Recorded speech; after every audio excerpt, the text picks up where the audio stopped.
오늘 우리에게 주시는 하나님의 말씀, 사무엘상 16장 7절의 말씀입니다. 여호와께서 사무엘에게 이르시되 그의 용모와 키를 보지 말라. 내가 이미 그를 버렸노라. 내가 보는 것은 사람과 같지 아니하니 사람은 외모를 보거니와 나 여호와는 중심을 보느니라 하시더라. 아멘. 사랑하는 성도 여러분, 하나님은 이 순간 이 자리에 계시는 저와 여러분의 중심을 보고 계십니다. 믿으십니까? 오늘 저는 이 사무엘상 16장의 말씀을 중심으로 중심을 보시는 하나님이라는 제목으로 말씀을 전합니다. 이 말씀의 배경을 짧게 설명을 드리자면, 당시에 이스라엘 백성들을 위해서 하나님께서 세워주신 지도자, 사사라고도 말을 하고, 또는 선지자 또는 제사장의 역할을 감당했던 사람, 그는 어려서부터 그 어머니의 서원기도 덕분에 아주 어린 갓난아기 때부터 심지어 성전에서부터 자라는 그런 인물 한 사람, 누굽니까? 사무엘이죠. 그렇습니다. 사무엘을 통해서 하나님의 역사심이 기록된 성경의 말씀이 바로 사무엘상, 사무엘하 이야기입니다. 그래서 이 사무엘상하의 이야기 속에는 사무엘 선지자를 통해서 하나님께서 어떤 일을 펼치셨는지를 우리가 알게 되는데, 특별히 오늘의 이 본문에는 선지자 사무엘을 통해서 당시 이스라엘 백성들을 이끌어가야 할 새로운 지도자를 세우시는 장면의 이야기를 우리에게 기록으로 남겨주셨습니다. 그런데 그 말씀 가운데서도 대단히 유명한 한 구절이 있죠.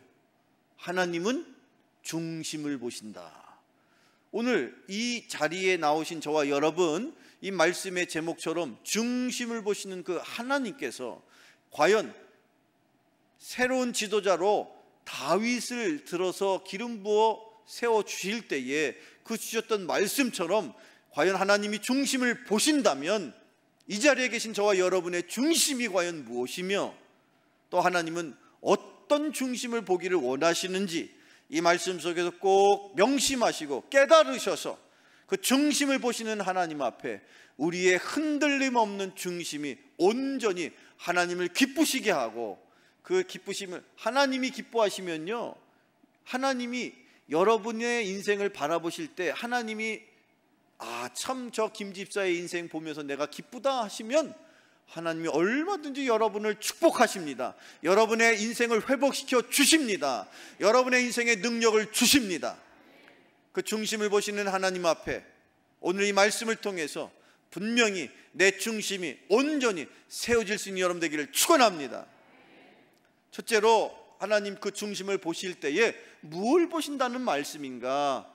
자, 저를 따라서 화면을 한번 읽어보시겠습니다. 시작. 미래를 보십니다. 하나님이 내 중심을 보신다는 말씀은 내 미래를 보시겠다, 내 미래를 보신다라는 말씀입니다. 성경 말씀, 오늘의 본문인 사무엘상 16장의 1절을 먼저 봅시다. 그 말씀을 읽어보면 이렇게 기록되어 있죠. 시작. 여호와께서 사무엘에게 이르시되 내가 이미 사울을 버려 이스라엘 왕이 되지 못하게 하였거늘 네가 그를 위하여 언제까지 슬퍼하겠느냐? 너는 뿔에 기름을 채워 가지고 가라. 내가 너를 베들레헴 사람 이새에게로 보내리니 이는 내가 그의 아들 중에서 한 왕을 보았느니라. 아멘. 당시에 하나님께서 이스라엘 백성들을 다스리시기 위해서 세워주신 지도자가 있었습니다. 그런데 그 지도자가 처음에 그의 용모도 출중하고 하나님이 들어 쓰시기에 합당할 만큼, 그렇게 자타가 공인할 만큼 그렇게 훌륭한 인물로 보였습니다. 그래서 하나님께서 그를 기름 부어서 선지자였던 당시의 사무엘 선지자를 통해서 기름 부으시고 세웠던 왕이 있었습니다. 그가 누굽니까? 사울 왕이죠. 그런데 어찌된 영문인지 사울 왕이 점점 더 인간적인 연약함 때문이었겠습니다만 하나님의 뜻을 벗어나서 하나님이 원치 않는 모습을 자꾸 반복적으로 보여지게 되었습니다. 더 이상은 기다리시지 못하였던 하나님께서 이제 당시 선지자였던 사무엘을 부르셔서 내가 새로운 지도자를 세울 것이다. 그 지도자가 베들레헴에 있는 이새의 아들 중에 있는데 그 이새의 아들 중에 한 아들을 내가 너희들을 이끌어갈 왕으로 세울 것이다 라고 말씀하십니다. 여기 당시에 그 명을 받았던 선지자 사무엘이 명하신 대로 이새의 집안을 찾아갑니다. 그 가문에 성경에서 기록한 것처럼 여러 명의 아들이 있었는데 그 여러 명의 아들 중에 첫째 아들도 아니요, 둘째 아들도 아니요, 셋째 아들도 아니요, 심지어 넷째, 다섯째, 여섯째, 일곱째까지 아들 다 돌아보아도 하나님이 그에게 기름을 부으라고 허락하시지 않는 거예요. 그런데 사무엘에게 처음 이새의 아들을 찾아가서 그들 가운데 한 사람을 들어서 왕으로 세우라고 말씀하시거든요. 아무리 그 당시 사무엘이 영적인 안목이 있어도 그 인간적인 생각으로 봐서는 결코 그 아들 중에서 왕이 될 만한 사람이 더 이상은 안 보이는 거예요. 첫째 아들도 안 된다, 둘째 아들도 안 된다, 셋째, 넷째, 다섯, 여섯, 일곱 번째까지 자기 눈앞에 아들들을 쭉 훑어봐도 그들 가운데 왕이 될 사람이 자기 생각에도 없는 것 같다. 심지어 하나님이 아니다라고 계속 사인을 주는 거예요. 그런데 이미 하나님은 그 아들들 가운데에서 부모의 눈으로는 심지어 자기 아버지가 보더라도 절대 그가 그 아들 중에서 왕이 될 사람이 없을 것 같다는 생각 중에 있었지만 하나님은 이미 그 마지막 아들이었던 막내 누굽니까? 당시의 목동이었습니까? 그 아버지의 집에 머물러 있지도 않고 멀리 양을 치는 그 풀밭 속에 양들과 함께 그렇게 천진난만한 수준 상황에 있는 그 아들 다윗을 하나님께서 처음부터 왕으로 보셨다는 거예요. 우리 눈에는 저와 여러분의 모습이 지금 이렇게 앉아있는 저와 여러분의 모습이 눈으로만 보입니다. 육신의 눈으로만 보입니다. 그러나 하나님께서는 여러분의 중심을 보시고 여러분의 마음속의 미래를 여러분의 인생을 향하신 하나님의 인생의 계획표를 갖고 계신 분이시기 때문에 하나님은 여러분을 바라보실 때 여러분의 미래를 보고 계심을 믿으시길 축원합니다. 중심을 보시는 하나님은 우리의 인생의 앞으로의 되어질 일을 바라보시고 계시는 거예요. 그래서 그 이새의 많은 아들 중에서 어린 막내 다윗을 보더라도 그를 하나님이 바라보실 때에 어떻게 보신 거예요? 왕으로 보셨다는 거예요. 사랑하는 성도 여러분, 하나님은 결코 여러분의 과거의 모습에 관심이 없으십니다. 과거에 어떤 삶을 살아오셨든지 지금 중요한 것은 이 자리에서 하나님이 보기를 원하시고, 아니 감히 하나님은 영이시기 때문에 우리를 바라보실 때에 우리의 미래를 바라보시고, 어린 다윗을 바라보셨던 하나님은 그의 삶 속에 그 미래에 이스라엘 백성을 이끌며 하나님의 마음에 합당한 자라고 칭찬을 받을 만한 그 왕의 모습으로 다윗을 보셨던 것처럼 여러분의 중심에 여러분의 미래를 보시는 하나님, 그 하나님이 여러분의 중심을 보고 계심을 믿으시기를 축원합니다. 그 중심에 여러분의 마음속에 여러분의 미래가, 여러분의 앞으로 달려갈 인생의 길이 있음을 믿으십니까? 사도 바울은 사도행전 20장에서 이렇게 말하였습니다. 성경 말씀을 보여주세요. 같이 읽어봅니다. 시작. 주 예수께 받은 사명 곧 하나님의 은혜의 복음을 증언하는 일을 마치려 하면은 나의 생명조차 조금 더 귀한 것으로 여기지 아니하노라. 아멘. 사도 바울은 자기의 달려갈 길을 그렇게 고백하고 있습니다. 자기가 과거 시간에 달려왔던 길을 말하는 것이 아닙니다. 앞으로 내가 얼마나 달려가야 될지 알 수 없습니다. 감히 내가 1년을 달릴지 10년을 달릴지 감히 알 수 없지만 하나님이 나에게 달려갈 수 있도록 허락하시는 그 순간까지 내가 달려가야 할 길이 있다고 고백하는 것입니다. 여러분이 과거에 어떤 길을 달려오셨든지 하나님은 내 과거에 내가 달려온 시간에 관심이 있으신 것이 아니라 내가 앞으로 지금 이 순간 앞으로 달려가야 될 미래에 달려갈 길에 관심이 있으셨습니다. 그리고 그 달려갈 길을 최선을 다해서 열심히 달려가려고 하는 자에게 하나님이 사도 바울과 같이 사명을 주신다고 말씀하십니다. 저기 그렇게 기록되어 있지 않습니까? 내가 달려갈 길과 예수 그리스도께서 나에게 주신 사명을 내가 목숨처럼 생명처럼 여기고 있다. 사랑하는 성도 여러분, 여러분의 삶 속에 여러분의 생명보다 귀한 것이 무엇입니까? 여러분의 학위, 여러분이 배운 것, 여러분의 지위, 여러분이 갖고 있는 소유, 그것이 여러분의 인생보다, 아니 여러분의 생명보다 귀한 것입니까? 여러분의 생명보다 귀한 것이 있습니까? 사도 바울은 뭐라고 말하고 있습니까? 내 인생에서 가장 소중한 것은 내가 달려갈 길과 주 예수 그리스도께서 나에게 주신 사명, 그것을 감당하기 원하는데 그것이 나의 생명보다 더 귀한 것이다. 사랑하는 성도 여러분, 여러분의 인생의 미래에 하나님이 여러분에게 주신 사명을 붙들고 살아가시기를 축원합니다. 그것이 여러분의 마음속의 중심에 있기를 축원합니다. 하나님이 여러분의 중심에서, 여러분의 마음속에서 그것을 바라보고 계십니다. 저와 여러분에게 허락된 내 앞으로의 미래, 그 미래는 여러분이 붙들고 있는 사명에 달려있는 것입니다. 여러분에게 어떤 사명이 있습니까? 가정에서 남편으로서의 사명이 있으십니까? 가정에서 아내로서 남편을 섬기고 자녀를 양육하실 사명이 있으십니까? 부모, 형제, 자매 각자에게 가정에서 또는 직장에서, 사회에서, 심지어 섬기는 교회에서 목사로서, 장로로서, 권사로서, 집사로서, 평신도로서 우리가 감당해야 될 사명, 그 사명이 바로 내가 달려갈 길이며 그 미래를 주님이 보기를 원하셔서 내가 너의 중심을 바라보고 있다라고, 오늘 이 순간 저와 여러분의 영혼을 향하여 주님이 말씀하실 때에 그 여러분이 달려갈 길에 그 받은 사명을 붙들고 살아가는 인생 되시기를 주님의 이름으로 축원합니다.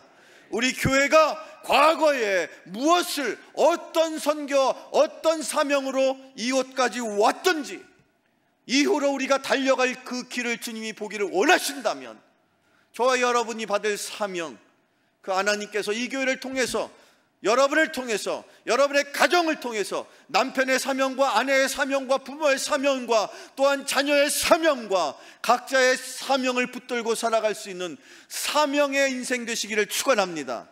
미래를 보시는 하나님, 여러분의 인생 속에 그 미래가 그 사명 가운데 있음을 믿으시기를 축원합니다. 두 번째, 주님은 뭘 보시기를 원하시는 걸까요? 하나님은 뭘 보시기를 원하시는 걸까? 자, 두 번째 대지 같이 읽어봅니다. 시작. 마음을 보십니다. 마음을. 그 중심, 우리 인생의 중심, 내 삶의 중심, 그 가운데 내 마음을 보신다는 거예요. 다시 오늘의 본문인 사무엘상 16장 7절을 한번 화면을 통해서 다시 읽어봅시다. 시작. 여호와께서 사무엘에게 이르시되 그의 용모와 키를 보지 말라. 내가 이미 그를 버렸노라. 내가 보는 것은 사람과 같지 아니하니 사람은 외모를 보거니와 나 여호와는 중심을 보느니라 하시더라. 아멘. 저와 여러분, 사랑하는 성도 여러분, 여러분의 육신의 눈으로 보이는 인생이 아니라, 우리 눈으로는 볼 수 없어도 주님은 우리의 중심을 보시는데, 주님은 내 마음을 보시는데, 보이지 않는 그 마음을 이미 주님이 아시는데, 여러분의 마음이 하나님이 보실 때에 기뻐하실 만한 마음을 간직하며 살아가시기를 축원합니다. 여러분의 마음을 보시는 주님, 내 안의 중심이 내 마음속에 있으니 주님이 보시기에 합당한, 주님 앞에 칭찬받을 수 있는 그 마음을 여러분 간직하실 수 있기를 바랍니다. 일찍이 예수님께서 우리에게 가르치신 8가지의 복 이야기가 신약성경 가운데 마태복음에, 흔히 마태복음 8장에 팔복이라고 해서 이러이러한 자는 복이 있나니, 이러이러한 자는 복이 있나니 8가지 복의 이야기를 가르쳐 주셨습니다.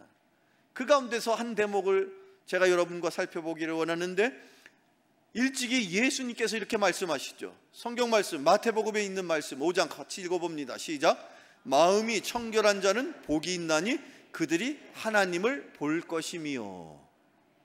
사랑하는 성도 여러분, 여러분은 하나님을 보기를 원하십니까? 하나님을 보시기를 원하십니까? 그런데요, 하나님은 과거 구약시대부터 하나님을 본 자는 살아남을 수가 없었어요. 그 이유는 다른 게 아니라 하나님은 너무나 큰 영광 그 자체이신 분이라, 그 영광에 계시는 하나님을 연약한 인간이, 부족한 인간이 그 하나님의 영광을 감당할 수가 없어서 하나님을 본 자마다 다 죽었다고 성경은 말하고 있어요. 다만 그때그때 필요할 때에, 가령 예를 들면 모세를 하나님께서 찾아가실 때에 어떤 모습으로 찾아가셨어요? 사막 한가운데 멀리 불타는 나무가 있어요. 불타는 떨기나무 찾아가 봤어요. 그랬는데 신기하게 멀리서는 불타는, 그래서 금세 칡더미가 될 것 같은 그 나무가 여전히 불이 타고 있는 거예요. 불이 타고 있으나 그 나무가 여전히 재가 되지 않고 그 불타는 떨기나무 가운데에서 하나님께서 현현하셔서 모세를 사막 가운데서 만나 주셨죠. 이렇게 때로 어떤 모습을 통해서 하나님이 만나 주시는 극적인 장면이 없지는 않으나, 일반적으로 하나님을 만난 자는 살아남을 도리가 없어요. 하나님은 무한하신 분이기 때문에 유한한 존재인 인간이 체험하고 그 하나님을 고백할 수는 있으나 하나님을 직접 본다는 것은 불가능한 일입니다. 가능하지가 않습니다. 그런데 어찌된 영문인지 예수님이 팔복 중에 말씀하시기를, 마음이 어떠한 자는? 청결한 자는. 마음이 청결한 자는 하나님을 어떻게 된답니까? 하나님을, 성경 말씀 다시 보여주세요. 자, 마태복음 5장 8장 다시 읽어봐요. 시작. 복이 있나니 그들이 하나님을 볼 것이며. 마음이 청결한 자는 하나님을 보신답니다. 여기 계신 분들 하나님을 보신 분 계세요? 그러면 이 말을 그대로 나의 삶 속에 적용하면, 아, 내 마음은 여전히 불결하다는 얘기인가? 그런 뜻입니까? 여기서 말하는 하나님을 볼 것임이라 하셨던 그 예수님의 가르침은 하나님의 일하심을 보게 될 것이다, 그런 뜻입니다. 마음이 청결하게, 그 마음이 준비되어 있는 사람, 하나님이 기뻐하실 마음을 간직한 사람은 내 삶 속에서 역사하시는 하나님의 일하심을 보게 될 줄로 믿습니다. 마음이 청결하게 하나님이 중심을 보실 때에 그 청결한 마음을 보신 그 성도들의 삶 속에 하나님의 일하심을 우리의 가족들을 통해서, 나의 인생을 통해서, 심지어 부모님과 나의 자녀들을 통해서, 내 사업을 통해서, 우리 교회의 모든 사역을 통해서 하나님의 일하심을 볼 수 있는 여러분 되시기를 축원합니다. 신앙생활을 어느 정도 이렇게 깊이 있게 하시는 분들은, 아, 이 일이 하나님이 하시는 거야 라고 그렇게 깨닫고 그렇게 고백할 수 있을 때가 있다라는 거예요. 그것이 바로 예수님께서 말씀하시는 마음이 청결한 상태에 있으므로 하나님의 일하심을 본다, 하나님을 볼 것이다라는 그 말씀의 진리의 뜻인 것입니다.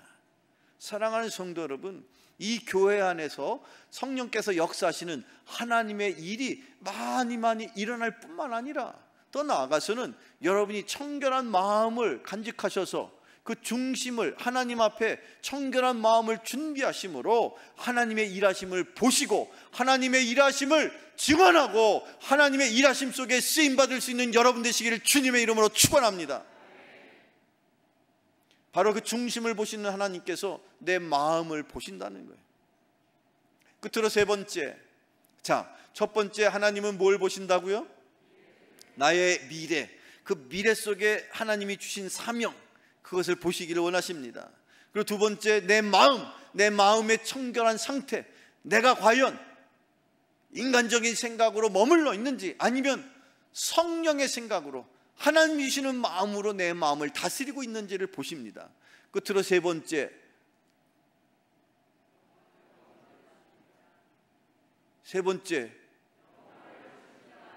다시 한번 영혼을 보십니다. 지금 이 순간 이 자리에 여러분의 마음속에 영혼을 보시는 거예요. 우리의 영을 보시는 거예요. 성령님은 내 안에 계셔서 내주하시되 내 안에 어디 계시느냐, 여러분 궁금하시잖아요. 성령님이 여러분 안에 계시는데 그 성령님이 계시는 곳이 어디냐? 그게 내 심장에 있느냐, 혹은 뇌에 있느냐, 혹은 어디에 있느냐? 어디에 계십니까? 여러분의 인생 속에 어디에 계십니까? 여러분의 심령 속에 계시는 거예요. 신앙생활은 영적인 생활입니다.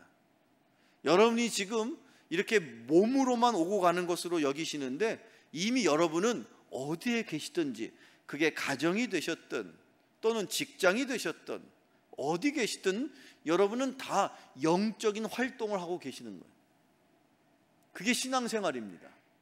그리고 그 영적인 활동을 위해서 나하고 늘 동행하시는 분이 누구이시냐? 2000년 전에 예수님께서 12명의 제자를 뽑으셔가지고 늘 당신 곁에서 항상 숙식을 같이 하시면서 3년을 늘 이끌어 다니셨던 것처럼 지금은 시간과 공간을 다 초월해서 예수님을 구주로 영접하는 모든 이들의 영혼 가운데 성령께서 직접 임재하셔서 내 영혼 속에 성령께서 내주하심으로 나는 영원토록 성령과 지금 동행하고 있음을 믿으시기를 축원합니다.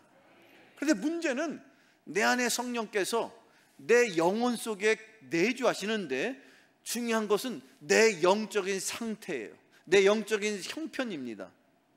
내 영적인 상태가, 내 영적인 형편이 과연 내가 그때그때마다 성령의 음성을 듣고 성령의 뜻을 따르려고 애쓰고 성령께서 원하시는 삶을 살아가고자 할 때 내 영이, 하나님의 영이 성령님과 함께 심지어 그냥 내주하실 뿐만 아니라 성령이 이끌어 가시는 대로 내가 살아가게 되는 것입니다.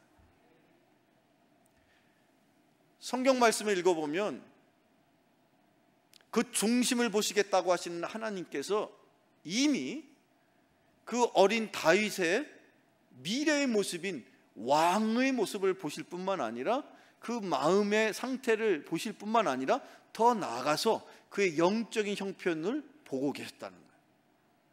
성경 말씀 사무엘상 16장 13절 말씀을 같이 읽어봅니다. 시작. 기름 뿔병을 가져다가 그의 형제 중에서 그에게 부었더니 이날 이후로 다윗이 여호와의 영에게 크게 감동되니라. 사무엘이 떠나서 라마로 가니라. 아멘. 사무엘 선지자를 통해서 기름을 붓는 장면이에요. 아마도 그때 당시에 뿔에다가 사슴 큰 뿔이든지 무슨 소 뿔이든지 뿔에 속을 비워가지고 뿔에다가 그 기름을, 거룩한 기름을 준비를 해가지고 그거를 이제 왕이 될 그 어린 다윗에게 부으려고 할 때의 장면입니다. 그때 그 아버지 이새가 있고요, 위에 형들이 첫째, 둘째, 셋째, 일곱 번째 형들 다 있는 자리에서 선지자가 사무엘이 기름 뿔병에 기름을 그 다윗, 어린 다윗, 당시 나이가 아마 12~13살 정도 됐을 거라고들 추측을 하는데 어쨌든 어린 다윗, 막내인 그 어린 다윗의 머리에 기름을 부었는데 놀란 것은 그때 그 상황을, 그 장면을 우리들에게 이렇게 기록하고 있죠. 이날 이후로 다윗이 여호와의 영에게 크게 감동되니라. 이 길게 썼지만 한마디로 말하면 성령 충만하더라. 왜 아멘 안 하십니까? 사랑하는 성도 여러분, 바라기는 여러분도 성령 충만하시기를 축원합니다. 하나님께서 우리에게 기름을 부어주십니다. 하나님의 은혜를 부어주십니다. 우리가 눈으로 보이는 기름이 나에게 내려오지는 않았지만 성령께서 이미 나에게 기름을 부어주셨습니다. 성령 충만하게 하셨습니다. 성령이 내 안에 내주하고 계십니다. 그런데 더 중요한 것은 그렇게 성령께서 내 안에 내주하실 뿐만 아니라 내가 저 다윗처럼 기름 부음 받은 이후로 하나님의 영이 그에게 감동됨으로 하나님의 영에 감동된 사람으로 다윗이 살아갔다라는 거예요. 사실상 기름 부음을 받을 그 순간에 12~13살 정도밖에 안 되는 청소년으로 치자면 아직도 여전히 왕이 되기에는 10년, 20년 훨씬 더 지나서야 비로소 왕으로 그렇게 등극하지 않았습니까? 그 사이에 얼마나 힘들고 어려운 일이 있었습니까? 심지어 나중에 자기를 사위 삼고 그래서 그 왕을 장인으로까지 모시게 된 다윗이 장인이었던 사울 왕이 시기하고 질투해서 죽이려고 쫓아다녔단 말이죠.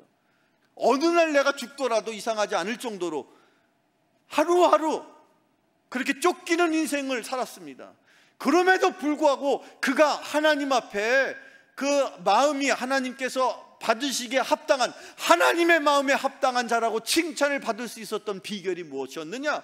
그는요 기름 부음을 받은 그 이후로 하나님의 영에 감동된 채 성령 충만함으로 그의 인생을 살았던 것입니다. 바라기는 여러분도 성령 충만함으로 살아가시기를 축원합니다. 중심을 보시는 하나님, 내 영혼의 상태를 보기를 원하시는 거예요. 다윗이 그렇게 하나님의 영에 감동된 것처럼 또 하나의 제가 소개해 올릴 오늘의 이 마지막 성경에 이 마지막 구절에 나와 있는 그 놀라운 기적의 주인공을 여러분 기억하셔야 됩니다. 창세기에 꿈꾸는 자 누구입니까? 요셉의 이야기 속에서 다시 한번 그 하나님의 영에 감동된 사람의 모습을 우리가 발견하게 되는데, 창세기 다시 한번 저와 여러분 하나님의 감동된 한 사람을 만나봅시다. 창세기 있는 말씀, 창세기 41장 38절 읽어봅니다. 시작. 신하들에게 이르되 이와 같이 하나님의 영에 감동된 사람을 우리가 어찌 찾을 수 있으리요 하고, 따라서 저를 따라서 이렇게 고백합시다. 하나님의 영에 감동된 사람. 다시 한번 하나님의 영에 감동된 사람. 그렇습니다. 하나님의 영에 감동된 사람. 이 자리에 예배를 드리고 있는 여러분들이 바로 하나님의 감동된 사람 되기를 축원합니다. 그 구약시대에 하나님의 영에 감동된 또 한 사람이 있었으니 그는 꿈꾸는 자라고, 그래서 형으로부터 질투를 받고 시기를 받고, 그래서 결국에는 죽음의 고비를 넘어서 결국 옥에 갇히는 신세가 되었어도 하나님께서 그를 극적으로 들어 사용하셔서 당시 이집트 애굽의 왕이었던 바로 왕의 꿈을 해몽할 수 있는 자리에 이끄셨습니다. 그 애굽 왕이 이상한 꿈을 꾸었는데 그 꿈을 기가 막히게, 다른 누구도 그 꿈이 도대체 무슨 뜻인지 감히 알 수도 없고 해석할 그 자리에 나설 사람이 아무도 없었는데, 다만 한 사람, 그 많은 이집트의 제국 가운데 심지어 그 순간 옥에 갇혀 있었던 요셉을 하나님께서 끄집어내셔가지고 당시 바로 왕의 꿈을 해석하십니다. 그 꿈의 내용인즉슨 7년의 풍년이 있을 것이지만 그 위에 또 다른 7년의 흉년이 있을 것인데, 그 풍년을 잘 준비하시면 그 어려운 흉년의 때에도 얼마든지 이 백성을 잘 이끌어 가실 수 있다라고 요셉은 그 꿈을 해몽했을 때, 그 꿈의 이야기를, 그 해몽의 이야기를 들었던 바로 왕은 심지어 자기가 우상이었고 자기가 신이라고 자처했던 그 당시에 많은 대신들 앞에서 여기 있는 이 요셉이 과연 하나님의 감동된 사람일진데, 이보다 더한 사람을 내가 본 적이 없는데, 그래서 내가 이 사람을 이제 나를 대신해서 7년의 풍년과 7년의 흉년을 감당할 수 있도록, 그래서 이집트 백성을 이끌어갈 수 있는 총리 대신의 자리에까지 올리도록 그렇게 이방 왕의 입술을 통해서 하나님이 역사하셨습니다. 사랑하는 성도 여러분, 여러분이 성령 충만하시기를 축원합니다. 하나님이 여러분을 들어 사용하실 수 있기를 축원합니다.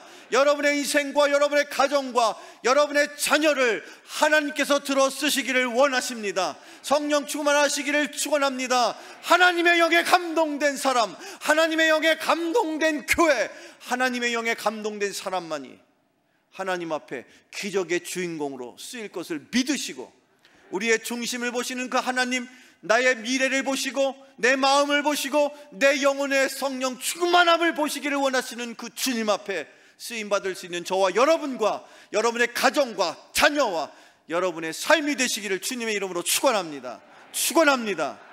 기도하겠습니다. 전능하신 하나님 아버지, 이 시간 우리들의 외모를 보지 아니하시고 우리들의 중심을 보신다고 말씀하신 그 하나님을 다시 한번 떠올립니다. 우리들에게 주신 그 사명을 귀하게 여기며 청결한 마음으로 성령 충만한 자들이 다 되게 하여 주시옵소서.